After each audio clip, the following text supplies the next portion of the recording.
سورہ بنی اسرائیل 12 رکوعات 111 آیات پر مشتمل مکی صورت ہے اور ترتیب مصحف کے اعتبار سے اس کا نمبر 17واں ہے۔ یہ صورت دو ناموں سے مشہور ہے، بنی اسرائیل اور اسراء۔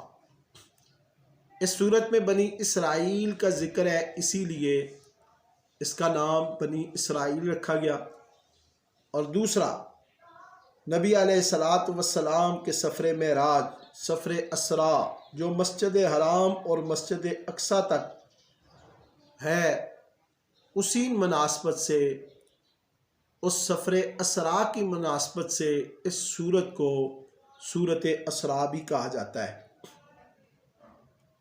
نبی کریم صلی اللہ علیہ وسلم کی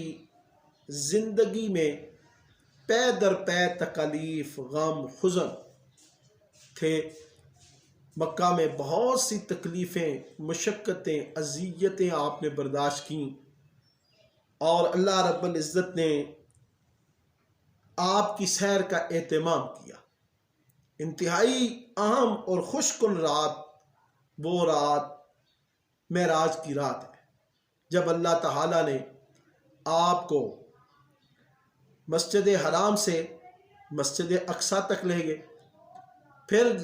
ساتوں آسمانوں اور ساتوں آسمانوں سے لامکاں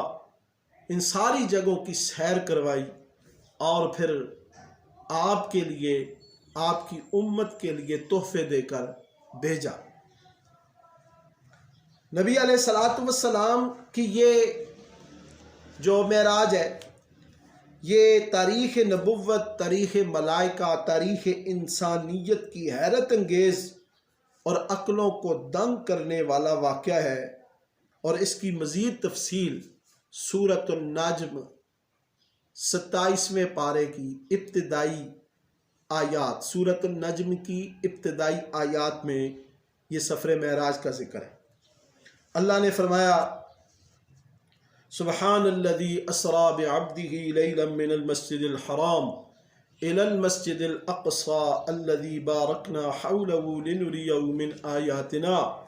کہ پاک ہے وہ ذات جس نے رات اپنے بندے خاص کو رات کے تھوڑے سے حصے میں مسجد حرام سے مسجد اقصی تک سفر کروایا۔ مسجد اقصی جس کے چاروں طرف برکتیں ہی برکتیں۔ یہاں عبد کا لفظ ہے، یہ عبد جسم اور روح کے مجموعے کو کہتے ہیں، اس لیے نبی علیہ الصلاۃ والسلام کو جو معراج کروائی گئی، یہ عالم بیداری میں بنفس نفیس ہوئی۔ دوسرے رکوع میں اللہ رب العزت نے فرمایا، وَيَدْعُ الْإِنسَانُ بِالشَّرِّ دُعَاءَهُ بِالْخَيْرِ، کہ انسان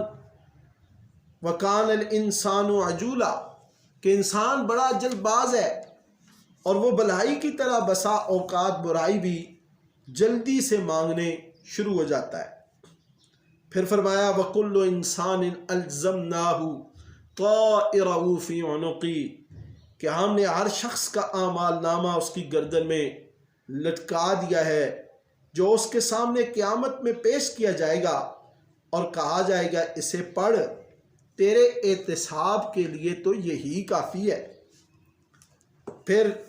سورہ بنی اسرائیل کے تیسرے رکوع میں اللہ رب العزت نے فرمایا، وَقَضَىٰ رَبُّكَ أَلَّا تَعْبُدُوا إِلَّا إِيَّاهُ وَبِالْوَالِدَيْنِ إِحْسَانًا، کہ اللہ کے ساتھ کسی اور کی عبادت نہ کرو، شریک نہ ٹھہراؤ، والدین کے ساتھ نیک سلوک کرو، ماں باپ بوڑھے ہو جائیں تو ان کے سامنے اف تک نہ کہو، اور ان کے لیے اچھی بات کرو، ان کی خدمت میں ہر وقت اپنے بازوؤں کو بچھائے رکھو، اور اللہ سے ان کے لیے دعا مانگو، رب ارحمہما کما ربیانی صغیرا،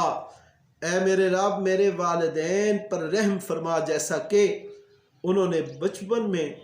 رحم اور کرم کرتے ہوئے مجھے پالا اور پوسا۔ پھر فضول خرچی سے منع کیا کہ فضول خرچی کرنے والے شیطان کے بھائی ہیں، اور بخیلی بھی نہ کرو کہ تم اپنے ہاتھوں کو اپنی گردنوں کے ساتھ باندھ لو، جہاں پہ خرچ کرنے کا حکم ہے وہاں خرچ کرو اور بخیلی نہ کرو، اور اپنے ہاتھوں کو اپنے گردنوں کے ساتھ مت باندھے رکھو۔ چوتھے رکوع میں اللہ رب العزت نے مزید اخلاق عالیہ کا ذکر کیا، فرمایا وَلَا تَقْتُلُوا أَوْلَادَكُمْ خَشْيَةَ إِمْلَاقٍ، اپنی اولاد کو بھوک اور افلاس کے خوف سے مت قتل کرو، زنا کے قریب مت جاؤ، کسی بے گناہ کو مت قتل کرو، یتیموں کے مال ظلم سے کھانے کے قریب مت جاؤ، وعدے پورے کرو، ان العہد کان مسئولا، قیامت کے دن تمہارے وعدوں کے متعلق تم سے ضرور پوچھا جائے گا، اور جن چیزوں کا تمہیں علم نہیں ہے ان کے پیچھے مت پڑے رہو، اور زمین پر اکڑ اکڑ کر مت چلو، ولا تمش فی الارض مرحا انک لن تخرق الارض ولن تبلغ الجبال طولا، تمہارے اکڑ کر چلنے سے نہ تو زمین پھٹ سکتی ہے، نہ تم زمین پھاڑ سکتے ہو، اور نہ ہی ہمارے پہاڑوں سے تم اپنے سر کو بلند کر سکتے ہو، اس لیے عاجزی سے رہو۔ پانچویں رکوع میں اللہ رب العزت نے فرمایا ہر چیز اللہ کی تسبیح کرتی ہے، ساتوں آسمانوں اور زمین اور جو کچھ ان کے اندر ہے، تسبح له السماوات السبع والارض ومن فیہن وَإِن مِّن شَيْءٍ إِلَّا يُسَبِّحُ بِحَمْدِهِ وَلَٰكِن لَّا تَفْقَهُونَ تَسْبِيحَهُمْ، کہ ہر چیز اللہ کی تسبیح تحمید کرتی ہے لیکن تم ان کی تسبیحات کو سمجھ نہیں سکتے۔ پھر قیامت کا اور آخر میں زندہ ہونے کا انکار کرنے والوں کو یہ جواب دیا کہ تم کہتے ہو دوبارہ کون زندہ کرے گا، کہہ دیں وہی قُلِ الَّذِي فَطَرَكُمْ أَوَّلَ مَرَّةٍ، وہی اللہ جس نے تمہیں پہلے بغیر سمپل نمونے کے پیدا کیا، وہی دوبارہ تمہیں پیدا کرنے پر قادر ہے۔ چھٹے رکوع میں اللہ رب العزت نے اپنے نیک بندوں کو حکم دیا وَقُلْ لِعِبَادِي يَقُولُوا الَّتِي هِيَ أَحْسَنُ إِنَّ الشَّيْطَانَ يَنزَغُ بَيْنَهُمْ إِنَّ الشَّيْطَانَ كَانَ لِلْإِنسَانِ عَدُوًّا مُّبِينًا، اے ایمان والو جب بھی تم کوئی بات کرو تو انتہائی اچھی بات کرو، غلط بات سے شیطان لوگوں کے دلوں میں اشتعال پیدا کرتا ہے، اور یاد رکھو شیطان انسانوں کا کھلا دشمن ہے۔ پھر اللہ نے فرمایا کہ ہم نے معراج کو تمہارے لیے آزمائش بنا دیا ہے، اور فرمایا وَمَا جَعَلْنَا الرُّؤْيَا الَّتِي أَرَيْنَاكَ إِلَّا فِتْنَةً لِلنَّاسِ، اور جو نظارہ ہم نے تمہیں دکھایا وہ ہم نے نہیں کیا مگر لوگوں کی آزمائش کے لیے، اور یہاں رؤیا کا لفظ عالم بیداری میں دیکھنے کے معنی میں مستعمل ہے۔ بخاری شریف کتاب تفسیر القرآن باب وما جعلنا الرؤیا التی میں حضرت ابن عباس فرماتے ہیں رؤیا ہا ہنا رؤیا عین، یہاں رؤیا سے مراد عالم بیداری میں دیکھنا ہے، یعنی نبی علیہ الصلاۃ والسلام کو معراج جاگتے ہوئے ہوا۔ ساتویں رکوع میں اللہ رب العزت نے بنی آدم کی تکریم کا ذکر کیا، فرمایا وَلَقَدْ كَرَّمْنَا بَنِي آدَمَ وَحَمَلْنَاهُمْ فِي الْبَرِّ وَالْبَحْرِ وَرَزَقْنَاهُمْ مِنَ الطَّيِّبَاتِ وَفَضَّلْنَاهُمْ عَلَىٰ كَثِيرٍ مِّمَّنْ خَلَقْنَا تَفْضِيلًا، کہ ہم نے بنی آدم کو عزت دی، خشکی اور تری میں اس کے سواری کا اہتمام کیا، طیب چیزوں سے اسے رزق دیا، اور بہت سی مخلوق پر اس کو فضیلت دی۔ پھر آٹھویں رکوع میں روز آخرت کے کچھ مناظر کو ذکر کیا، فرمایا یوم ندعو کل اناس بامامہم، قیامت کے دن ہم ہر انسانی گروہ کو اس کے پیشوا کے ساتھ بلائیں گے، جو خوش نصیب ہیں ان کا نامہ اعمال ان کے دائیں ہاتھ میں ہوگا، لیکن جو دنیا میں حق سے آنکھیں باندھ کیے رہا وہ آخرت میں بھی اندھا ہوگا۔ نویں رکوع میں اللہ رب العزت نے اجمالی طور پر نماز کے اوقات کا ذکر کیا اور فجر کی نماز کا التزام کرنے کا ذکر کیا کہ صبح قرآن کے پڑھتے وقت یہ فرشتوں کی حضوری کا وقت ہے، اور تہجد کی نماز کی ترغیب دی، اور نبی علیہ السلام سے مقام محمود، مقام شفاعت کبریٰ کا وعدہ کیا، اور فرمایا میرے محبوب آپ کہہ دیجئے رب ادخلنی مدخل صدق واخرجنی مخرج صدق واجعل لی من لدنک سلطانا نصیرا۔ اے پروردگار تو جہاں بھی مجھے لے جا سچائی کے ساتھ لے جا،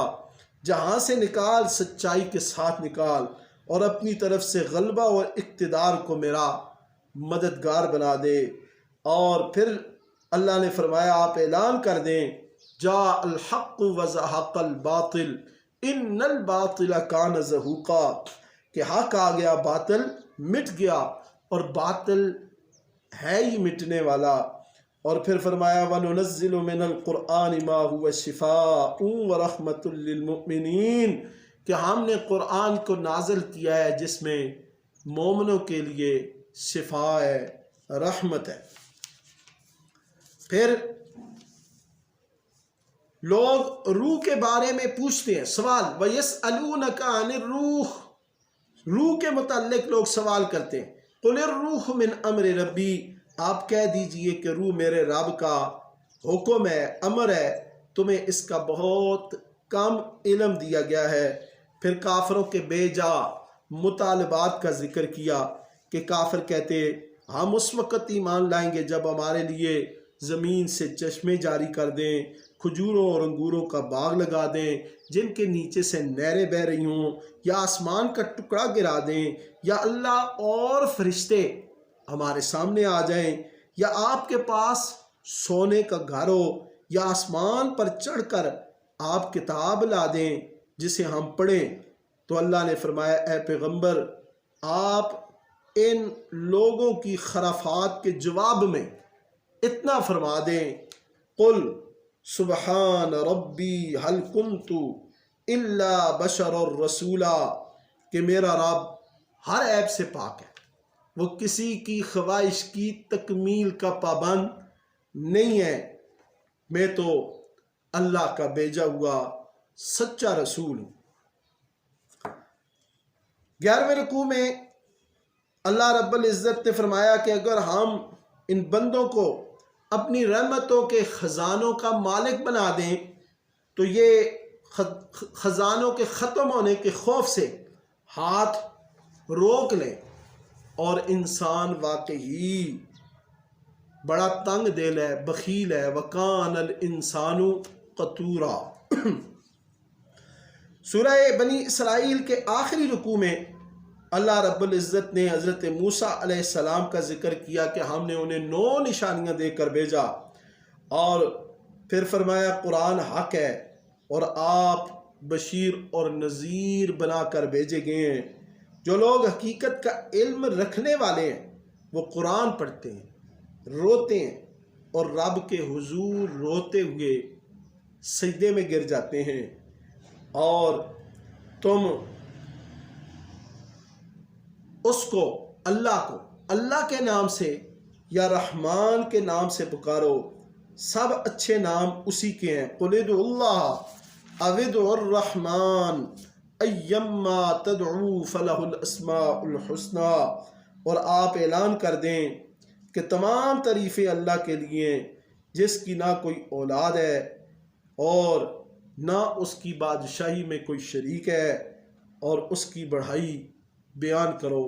وَقُلِ الْحَمْدُ لِلَّهِ الَّذِي لَمْ يَتَّخِذْ وَلَدًا وَلَمْ يَكُنْ لَهُ شَرِيكٌ فِي الْمُلْكِ وَلَمْ يَكُنْ لَهُ وَلِيٌّ مِّنَ الذُّلِّ وَكَبِّرْهُ تَكْبِيرًا۔